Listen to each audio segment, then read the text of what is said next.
오늘 하나님 말씀을 함께 읽도록 하겠습니다. 누가복음 17장 11절에서 19절까지 하나님의 말씀을 저와 함께 번갈아 가면서 한번 읽어보죠. 제가 17장 11절을 시작하겠습니다. 예수께서 예루살렘으로 가실 때에 사마리아와 갈릴리 사이로 지나가시다가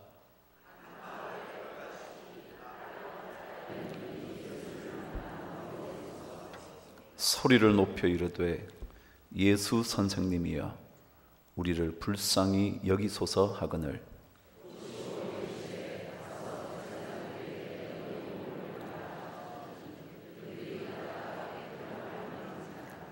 그 중에 한 사람이 자기가 낳은 것을 보고 큰 소리로 하나님께 영광을 돌리며 돌아와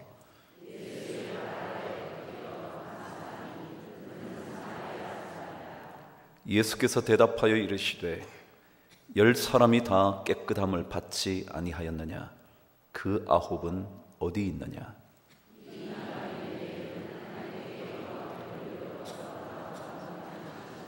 함께 읽으실까요? 그에게 이르시되 일어나 가라 내 믿음이 너를 구원하였느니라 하시더라. 아멘. 여러분 한 주간 잘 지내셨나요? 네. 대답 없으신 분은 아주 힘들게 지나셨죠? 네. 그래요. 좋은 일도 있었을 테고요. 마음 불편한 일도 왜 없었겠어요? 오늘 이 자리에 오셔서 좋으셨냐고 제가 여쭤봤을 때 여러분이 네라고 대답하시지만 어디 좋은 일만 있기야 하겠습니까? 그럼에도 불구하고 좋은 일이 있다고 말할 수 있는 힘이 있다는 것, 저는 참 멋진 일이라 생각을 합니다. 얼마 전에 읽었던 책 한 권이 생각이 나는데 불평 없이 살아가기라는 책이었어요. 불평이 없는 세상이라는 제목이었죠. 그 저자에 의하면 인간의 불행의 모든 근원으로 내려가 보면 불평이 있다는 겁니다.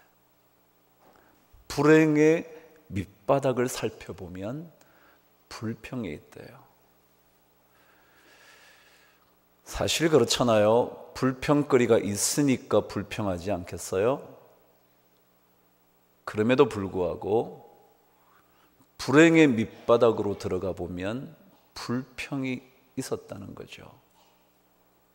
그렇다면 모든 사람이 불행하게 살아야 될 거예요. 왜요? 불평 없는 세상일 수 없고요. 불평 없을 만큼 행복한 삶이 각 개인에게 완벽하게 주어진 적은 없거든요. 그렇다면 누구나 다 불행해야 되잖아요. 그런데 오늘 제가 여러분에게 여러분 한 주간 평안하셨냐고 대답할 수 있다는 것, 그건 좀 다른 얘기잖아요. 지난주에 전 참 기분 좋은 일 하나 있었어요. 몇몇 사람이 스승의 날을 기억해 줬더군요. 저에게 문자를 보냈어요. 목사님, 스승의 날이네요. 목사님 생각이 나서 감사의 인사를 드리려고 문자를 보냅니다. 그러더라고요. 참 기분 좋던데요. 제가 답장을 보냈죠. 아이고 기억해줘서 고마워. 그랬더니 다시 문자가 왔어요. 기억만이 아니라 저는 감사까지 드리고 싶네요. 그러더라고요. 또 보냈죠. 기억만이 아니라 감사까지. 진짜 고맙네. 또 한 사람이 문자를 보냈더군요. 목사님, 제가 많은 것을 배울 수 있어서 참 감사하다고. 부끄럽던데요. 제가 뭐 별로 가르쳐 줄 만한 그런 사람도 아니고 본받을 만한 인물이 되는 것도 아닌데 그렇게 보내주니까 참 고맙대요. 감사한다는 거요, 인간만의 독특한 특징일지 모르겠습니다. 동물원에 가보셨나요? 동물원에 동물에게 먹을 것을 주고 난 다음 감사하다고 인사받아 보셨나요? 아이들이 먹고 싶은 자신의 바나나를 원숭이에게 줬다고 동물원 구경 다 마치고 나올 때 나와서 손잡고 인사하던가요? 그런 거 없잖아요. 어쩌면 인간에게만 있는 참 멋진 일 같죠. 성경은 천지 창조 때 하나님께서 사람 찾는 이야기를 하십니다. 이렇게요, 아담아 내가 어디 있느냐. 사람을 찾아요. 그럼 하나님 모르실까요? 하나님께서 아담이 어디에 숨었는지 몰라서 아담아 내가 어디 있느냐 물으셨을까요? 아니요, 아셨었죠. 근데 물어요. 내가 어디 있냐고. 그 얘기를 들었던 아담은 벌써 어떤 느낌인지 알아요. 제가 하나님을 두려워하여 숨었습니다. 그래요. 느낌을 갖고 있는 거죠. 다시 말하면 내가 누구인지 너 자신을 찾아야 한다고 질문하시는 하나님이 계셨죠. 내가 누구인지를 찾아야 한다고. 그게 하나님의 질문이었어요. 조금 더 지나가면 또 이렇게 찾으세요. 가인에게 말씀하시죠. 내 아우 아벨이 어디 있냐. 또 물어요. 아벨을 죽인 가인 하나님이 모르실까요? 그의 핏소리가 하늘로 울려오는데 그건 모르실까요? 아시죠? 근데 또 물어요. 아우 아벨이 어디 있냐고. 뭐예요? 우리는 주변을 책임지는 존재여야 한다고, 그런 사람이어야 한다고, 그런 사람을 하나님이 찾아요. 하나님은 사람을 찾는다고요. 신약에 넘어오면 주님께서 이런 사람을 찾는 데죠. 하나님은 예배하는 자를 찾으시느니라. 옛 성경 번역에 의하면 신령과 진정으로 예배하는, 새로운 이 번역에는 영과 진리로 예배하는 자를 찾으신다잖아요. 근데 오늘 성경도, 오늘 읽은 본문도 하나님이 찾으시는 얘기를 해요. 저와 함께 말씀을 읽어보실래요? 17절 읽겠습니다. 시작. 예수께서 대답하여 이르시되 10사람이 다 깨끗함을 받지 아니하였느냐? 그 9은 어디 있냐? 주님이 찾으세요. 또 찾는다고요. 9명을 찾는 거예요. 그 9명이 어떤 사람인데요? 감사를 잊어버린 사람. 그래서 감사해야 하는 존재인데 감사를 놓쳐버린 사람을 찾아요. 주님은 지금 찾고 계세요. 근데 오늘 이 감사할 줄 아는 존재를 찾으시는 이야기의 핵심이 있어요. 그것이 바로 19절이에요. 저와 함께 읽겠습니다. 시작. 그에게 이르시되 일어나 가라, 내 믿음이 너를 구원하였느니라 하시더라. 그랬어요. 감사할 줄 아는 사람을 찾으시는 주님께서 그 이야기의 결론으로 내놓은 게 뭐냐 하면 믿음 이야기였어요. 믿음이요. 제가 예전에도 이 본문을 가지고 함께 묵상하면서 그런 말씀을 나눈 적이 있죠. 이 이야기를 읽어보면 사마리아 이방인의 믿음에 관한 이야기는 없다고요. 주님을 보자마자 살려달라고, 고쳐달라고, 불쌍히 여겨달라고는 말했을지 모르지만 믿음 이야기는 나타나 있지 않다고요. 그런데 이야기의 결론은 내 믿음이 너를 구원하였다 라고 말씀하신다는 거예요. 그래요. 이 이야기의 사실 핵심은 감사보다 믿음이에요. 참 이상하죠? 고침을 받은 그 사람들을 주님께서 감사치 않았기 때문에 감사하러 온 사람, 감사하러 오지 않은 사람 찾으시면서까지 말씀하신 다음에 결론으로 내놓은 이야기는 믿음 이야기였어요. 그래서 저는 오늘 믿음 이야기와 동시에, 아니 감사의 이야기와 동시에 믿음 이야기와 동시에 감사 이야기를 하려는 거죠. 오늘 19절을 읽으면서 첫 번째 묵상할 제목이 나왔어요. 여러분, 믿음만이 우리를 고칩니다. 믿음만이 우리를 낫게 합니다. 믿음만이 우리를 치료합니다. 믿음이 없이는 고침을 받을 수가 없습니다. 여러분과 저의 삶을 고칠 수 있는 길은 믿음을 가지는 것입니다. 여러분, 욥의 이야기를 읽으시면 결론이 마지막 장에 있죠. 당연히 모든 것을 빼앗긴 욥에게 회복되어지는 이야기가 마지막 장에 등장을 합니다. 그 마지막 이야기를 한번 여러분과 제가 읽어보도록 하죠. 42장으로 가겠습니다. 욥기 42장. 욥기는 시편 앞에 있습니다. 한번 찾아보시죠. 10절입니다. 42장 10절이죠. 찾으셨나요? 아직 덜 찾았죠? 제가 가지고 있는 성경 804면입니다. 한번 찾아보시죠. 욥기 42장 10절. 저와 함께 읽습니다. 시작.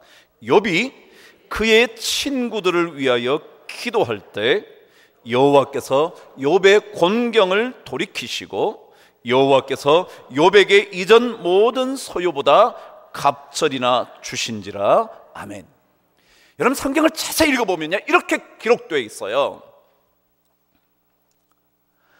욥을 다시 회복시키고 공경으로 벗어나게 하고 갑절이나 되돌려준 사건이 언제 일어났느냐 하면 성경은 이렇게 기록을 해요. 욥이 그의 친구들을 위하여 기도할 때 그랬습니다. 다시 말하면 욥의 믿음이 회복되었을 때 그런 뜻입니다. 그전에는요, 욥은 계속 뭐라고 있었느냐 하면 친구들과 변론을 하고 있었어요. 네가 옳았냐, 내가 옳았냐, 너 생각이 그러냐, 나는 이런데, 내가 얼마나 어떻게 살아왔는데 너네들은 알지도 못하고 그럴 수 있냐? 라고 끊임없이 변론을 해요. 변론의 이야기가 계속 돼요. 그런데 그때 변화가 일어나는 게 아니고요, 42장 10절은 이렇게 기록해 놓은 거예요. 욥이 그의 친구들과 변론할 때가 아니고요, 욥이 그의 친구들을 위하여 기도할 때, 욥을 공경으로부터 빠져나오게 하시고 욥에게 갑전이나 되는 것으로 갚아주셨다. 기도는 언제 해요, 여러분? 믿음이 없는 사람이 기도합니까? 그건 기도가 아니라 그냥 바람이죠. 이렇게 되었으면 좋겠다, 살려달라고. 그게 아니라 기도는요, 하나님과 만나는 작업이에요. 그건 믿음이 없이는 안 돼요. 믿음이 없이는 하나님께 가까이 갈 수가 없거든요. 그러니까 이건 믿음의 사건이라고요. 오늘 성경도 얘기하죠. 나병이라는 것은 죽음의 질병이에요. 그 질병으로부터 나음을 입게 된 것, 그것은요, 믿음의 사건이라고요. 너의 믿음이 너를 고쳐줬다고. 여기에 구원했다고 말했지만 영어 번역은요, 그 사람을 온전히 낫게 했다 그렇게 말했어요. 그래요? 믿음이라는 것은요, 나음을 가져오는 능력이에요. 우리가 낫기를 원한다면 믿음의 눈을 뜨는 거예요. 주님께서 말씀하실 때 내가 낫고자 하느냐, 그 믿음의 질문이에요. 치료받겠냐 아니냐 그 문제가 아니에요. 겨우 육신의 질병으로부터 벗어나겠냐 아니냐 질문이 아니라고요. 그건 뭐라고요? 네가 믿음을 갖고 살겠냐, 그 질문이라고요. 그래서 오늘 성경은 믿음으로 말미암아 치유함을 받는 거라는 거예요. 우리 성도들과 믿음 생활하잖아요. 저랑 여러분도 이 믿음의 생활이 우리 모두를 낫게 하는 그런 놀라운 능력의 경험되기를 주의 이름으로 축복합니다. 믿음이 없이는 누구를 기쁘시게 못해요? 하나님을 기쁘시게 못해요. 믿음을 가졌다고 말하는 사람들은 그가 계신 것과 그가 살아계신, 죽어버린 신이 아니라 살아계신, 지금도 살아계신 그가 계신 것과 또 그를 찾는 이들에게 뭐예요? 상 주시는 이심을 믿어야 할지니라. 믿는 거예요. 믿으면 하나님께서 상급을 주시는 거예요. 그 상급이 영원한 생명이든지, 그 상급이 우리를 육신의 질병으로부터 치료하시든지, 우리를 가치관의 변화를 가져오든지. 그래서 믿음은 전인적인 치유라 그러죠.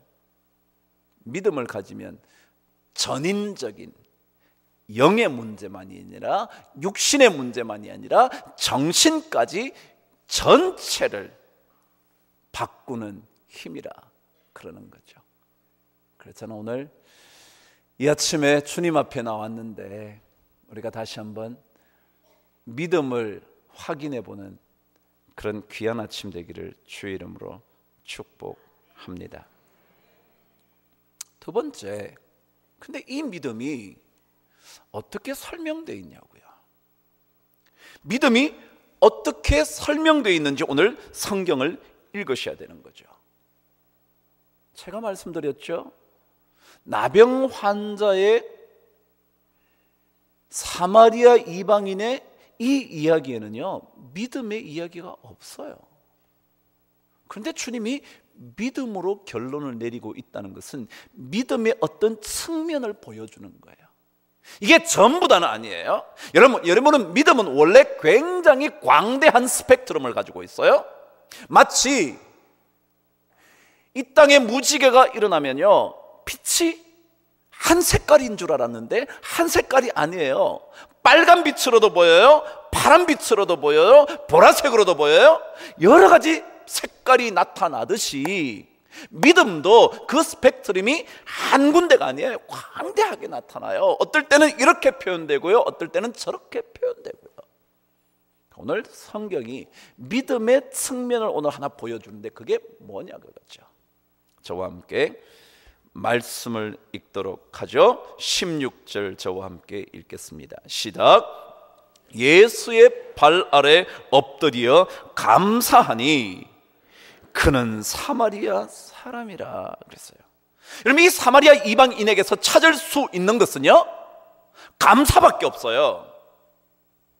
근데 그 감사를 한 이방인을 보면서 주님은 믿음이라고 말했다는 거예요. 그래요. 중요한 것은 믿음의 표현을 어떻게 성경은 기록하고 있느냐면 감사라고 표현하고 있다는 거죠. 감사를 드릴 때 믿음이 있다, 그렇게 설명하는 것입니다. 여러분은 감사하시나요? 아니면 불평이 더 많으시나요?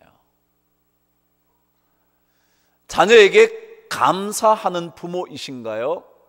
아니면 감사보다 요구가 많은 부모이신가요? 아내에게, 남편에게 고맙다는 말을 자주 하시나요? 아니면 아내도 알지, 그러시나요? 잘은 모르겠지만요, 9명 나음을 입은 사람들도 고마운 마음 없었을까요? 있었을 것 같아요. 저는 나와 있지는 않지만 있었을 것 같아요. 왜요? 살점이 떨어져 나가는 나병에서부터 나음을 입었는데 그 마음에 고마운 마음이 어찌 없겠어요, 여러분. 그런데 감사하는 거죠. 감사 안 하는 것과 하는 것은 차이가 있다는 거죠. 감사해보는 거예요. 자꾸 고맙다고. 저는 원래 움직이는 걸 별로 또 좋아하지도 않고 좋아하기도 하고 그래요. 집에서는 뭐 하기를 좋아할까요? 안 움직이는 거 좋아하죠. 그게 뭐라 그러죠? 당신 물 한 잔만 줄래? 쥐가 떠먹으면 되는데. 그러죠? 제가 발을 다친 것도 아닌데 당신 신문 좀 갖다 줄래? 그러죠? 책이 저기 있어요. 당신 그 책 좀 갖다 줄래? 그러거든요. 미안해요. 그렇지만 제가요, 잘하는 것 중에 또 하나는요, 갖다 주면 땡큐, 잘해요. 땡큐, 잘해요. 우리 자식들도 제 말을 잘 들어요. 아빠 이거 좀 갖다 줄래? 발 좀 주물러 줄래? 해줄래? 그럼 잘해줘요. 그럼 제가 뭐라 그런다고요? 저는 땡큐, 고마워, 고마워. 그래요. 남편이 힘겹게 돈 벌어다 주시죠. 남자의 세계를 여자가 잘 모를 때 많아요. 그냥 일반적으로 돈을 버는 것과 직장 생활하는 건 달라요. 여러분이 가게를 열어서 여러분이 돈을 버시는 것과 직장 생활을 해서 돈을 버는 것은 달라요. 그럴 때 남편에게 고맙다고 자주 얘기해 보세요. 당신, 난 잘 모르지만 직장 생활 참 힘들대더라. 미생이라는 드라마를 보니까 진짜 그렇대. 당신도 진짜 그런 적 있었어? 진짜 고마워 라고 한번 말해 보시죠. 왜요? 믿음의 또 다른 표현으로 성경은 감사를 기록하고 있기 때문에 그래요. 그래요. 어쩌면 그것이 믿음과 관련 없이 그냥 삶의 모습일지도 모르지만 성경은 믿음의 이야기를 감사로 표현하고도 있다는 거죠. 그러니까 감사 얘기를 자주 해보세요. 남편에게, 아내에게. 저도 결혼 생활 올해 30년이거든요. 집사람 지겨울 거예요. 뭐가 지겨울 것 같으냐면 남편이 밥 준비하는 거 얼마나 지겨울까. 그 반찬이 그 반찬인데, 그죠?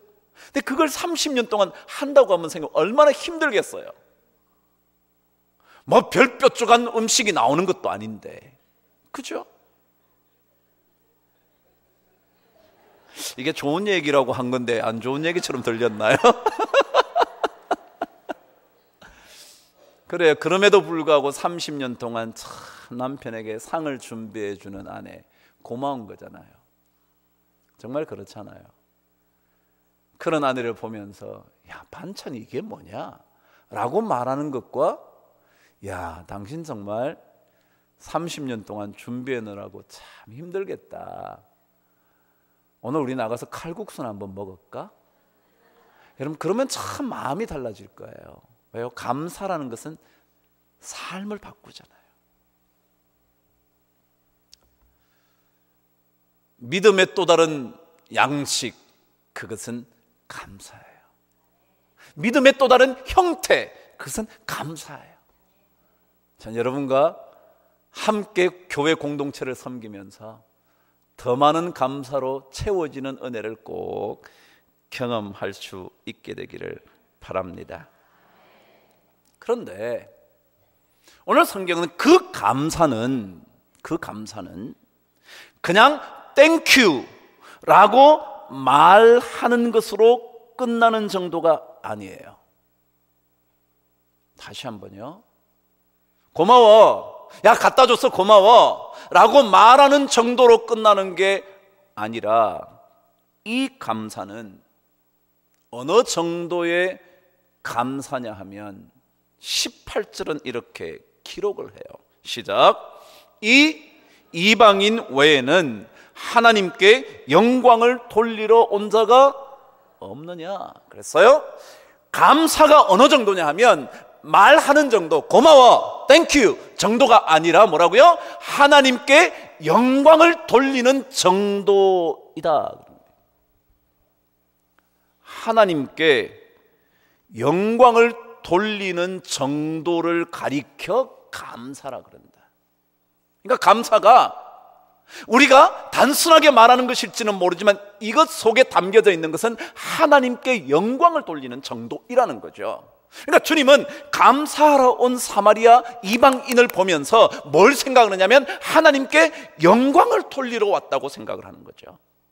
감사가 그만큼 큰 거죠. 감사는 사소한 게 아니에요. 자녀들에게 감사를 가르치는 것, 감사의 본을 보여주는 것은 아무것도 아닌 게 아니에요. 그것은 하나님께 영광을 돌리는 정도까지 가는 거예요. 그러니까 이게 큰 거죠. 그러니까 이게 대단한 거죠. 그러니까 믿음의 양식이라고 한 양식, 한 표현 방식으로 되어 있는 이 감사가 보통의 것이 아닌 이유는 하나님께 영광을 돌리는 정도이기 때문이죠. 마치 상사에게 고맙다고 말하는 것 아무것도 아니죠. 동료에게 고맙다고 말을 전하는 것 별거 아닐 수 있어요? 아니, 자기 회사를 위해서 일해주는 일꾼에게, 직원에게 고맙다고 말해주는 것 아무것도 아닐 수 있어요. 방금 얘기한 대로 30년 동안 밥 지어주는 아내에게, 그리고 자식들에게 고맙다고 말하는 것, 아니 엄마 아빠에게 정말 아빠, 엄마 고마워요 라고 말하는 것은 아무것도 아닌 게 아니에요. 그것은 하나님께 그 감사하다는 말을 내어놓는 순간 하나님께 영광을 올려드리는 거예요. 그러니까 이것이 대단한 거죠. 그래서 놀라운 거죠. 보통 사건이 아니라는 거죠. 우리는 감사를 너무 쉽게 잊어버리죠. 고마운 줄 모르는 거예요. 아무리 애를 써도 감사할 줄 몰라도 숟가락 하나 얹어놨다고 생각하죠. 너무 쉽게 생각하는 거예요. 아니요, 참 생각해보면 다 고마워요. 아니, 그것이 하나님께 영광을 돌리는 거예요. 그 정도의 마음을 가지는 것이 감사거든요. 그러니까 이 정도의 마음을 가지니까 이것을 가리켜 믿음이라 그런 거죠. 그렇지 않겠어요? 하나님께 영광을 돌린다는 마음, 그 마음 없이 감사가 나오는 게 아니기 때문에 그렇죠. 그냥 뭐 단순히 말하는 것 쉬울지는 모르지만 그러나 그 순간마다 하나님께 영광을 올려드리는 일이라고 생각하고 감사의 훈련을 하는 것 참 소중한 것 같으네요. 우리 자녀들도 이 자리에 혹시 앉아 계시다면 엄마 아빠에게 고맙다는 말 자주 좀 해보세요. 제가 언젠가 여러분 그랬잖아요. 비행기 탔을 때 한 스튜디오랑 얘기를 했는데 일이 어떠냐고 그랬더니 힘들 때 참 많죠. 근데 묻지도 않은데 자기가 대답해요. 근데 제가 이 일을 하면서 아빠 마음을 참 많이 이해하게 됐어요. 나가기 싫어도 출근해야 하는 것, 그게 아버지였다는 거죠. 힘들어서 오늘 직장 가고 싶지도 않은데 처자식 먹여 살려야 되니까 또 힘든 몸을 이끌고 출근하게 되는 아버지의 마음을 알게 됐대요. 참 철들은 딸이죠. 그게 고마움이에요. 그 감사죠. 결론이에요. 이렇게 감사를 드리는 것이 하나님께 영광을 올려드리는 것이라는 것을 알게 되려면 오늘 성경 16절 한 절을 통해 다시 한번 배워봐야 될 게 있어요. 읽으실까요? 시작. 예수의 발 아래 엎드려 감사하니 그랬어요. 그래요. 하나님께 영광을 올려드리는 그런 감사가 되려면 발 아래 엎드리는 심정이 있어야 돼요. 엎드리는 심정. 하나님 아래에, 아니 하나님께서 모든 것을 하실 수 있는 분이라는 것, 그런 마음이 있어야 돼요. 아니 사람과의 관계도 마찬가지예요. 아내에게 진짜 고맙다는 말을 하려면 그 아내 발 아래 엎드리는 마음이 없이는요, 진짜 입으로만 하는 거죠. 입에 발린 소리 하는 거겠죠. 아빠에게 진짜 고맙다는 말을 할 때 진짜 아빠의 권위와 아빠의 수고한 그 마음에 엎드리는 심정이 없으면 가지껏 내가 돈 벌면 넌 끝이야. 그렇잖아요. 뭐 돈 벌면 뭐 아버지나 지나 똑같지. 그렇지 않겠어요? 근데 그게 아니잖아요. 돈을 벌어줬기 때문에 감사한 정도가 아니잖아요. 그냥 밥 한 끼 지어준다고 돈 좀 벌어온다고 그게 아니잖아요. 그래서 오늘 성경은 감사를 다가와서 손을 잡고 감사해요 감사해요 그럴 수도 있는데, 성경은 이렇게 기록을 해요. 예수의 발 아래 엎드려 감사했다. 그런 마음이 필요한 거죠. 우리 하나님께 받은 은혜 참 많거든요. 사실 생각해보면 할수록 은혜가 참 많죠. 그 은혜를 생각하면서 그분 앞에 엎드릴 수 있을 때 진정한 감사다. 그게 진짜 감사라는 거죠. 그런데 그런 마음을 놓쳐버리고 나니까 일어난 사건의 놀라운 일들에 대해서만 흥분을 하죠. 제가 예전에 설교할 때 그랬잖아요. 나머지 9명은요, 내가 지금 나병으로부터 나았다는 사실 외에는 아무것도 생각이 없어요. 그게 너무 큰 거죠. 근데 우리는 그 사건을 만나도 하나님께 엎드려야 한다는 생각을 하는 거죠. 그래야 감사가 나오거든요. 발 아래 엎드리는 것. 빌 게이츠가 하버드 대학교에 졸업 연설을 한 적이 있었어요. 그 사람은 하버드 중퇴했다는 거 아시잖아요, 그렇죠? 근데 졸업 축사를 했어요. 그때 이런 얘기를 했다네요. 직접 들어보지 못해서 아쉽지만 이런 얘기를 했답니다. 제가 나중에 직접 한번 들려드릴 수 있도록 하겠습니다. 제가 여러분에게 성공의 비결을 알려드리겠습니다. 정말 졸업하느라 수고하셨죠. 그러나 지금 이 순간부터 여러분은 하버드 대학을 나왔다는 사실을 잊어버려야 합니다. 그리고 밑바닥에서부터 다시 시작하는 심정으로 세상 속으로 뛰어드십시오. 왜냐하면 세상 대부분의 사람들은 하버드 대학교를 졸업한 사람이 아니기 때문입니다. 빌 게이츠가 뭐라고 성공의 비결을 말했냐면, 하버드 대학을 나왔지만, 정말 어쩌면 전 세계에서 최고의 대학을 나왔지만 그 사실을 잊어버려야 한다고. 그리고는 가장 밑바닥에서부터 다시 시작한다는 심정으로 세상 속으로 들어가야 된대요. 내가 하버드 나왔는데, 내가 교수인데, 내가 의사인데, 내가 뭔데, 내가 변호사인데, 내가 뭔, 아니요. 그게 아니라는 거예요. 밑바닥으로부터. 이게 뭐예요? 발 아래 엎드리는 심정이에요. 그래서 성공하는 거거든요. 그러니까 성경이 가르쳐 주죠. 우리가 그렇게 못해서 그렇지, 저를 포함해서 많은 성도들이 그 일을 못해서 그렇지, 사실 이것이 진짜 성공이거든요. 감사하면 되죠. 뭐. 고맙다고 말하면 되죠. 뭐. 그런데 무슨 마음이 있어야 되냐면 발 아래 엎드리는 심정. 더더욱이 믿음의 사람이라면 예수의 발 아래 엎드리는, 그분의 권위를 온전히 존중하는, 그럴 때 그 감사가 우리를 완전히 치유하게 될 줄 믿습니다. 그것을 가르쳐 주님은 믿음이 너를 구원하였다고 선언해 주시게 될 줄 믿습니다. 그 은혜를 우리 모든 성도들이 누리시게 되기를 주님의 이름으로 축복합니다. 기도하겠습니다.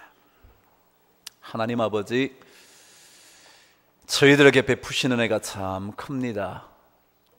찬송을 드린 것처럼 하나님의 은혜로 이 쓸데없는 자 왜 구원하여 주는지, 구속하여 주는지 참 감사합니다. 더 주님의 발 아래 엎드려 감사함으로 하나님께 영광을 올려드리며 믿음을 증명하는 우리 모두가 되도록 축복하여 주시옵소서. 예수 그리스도 이름으로 기도드립니다. 아멘.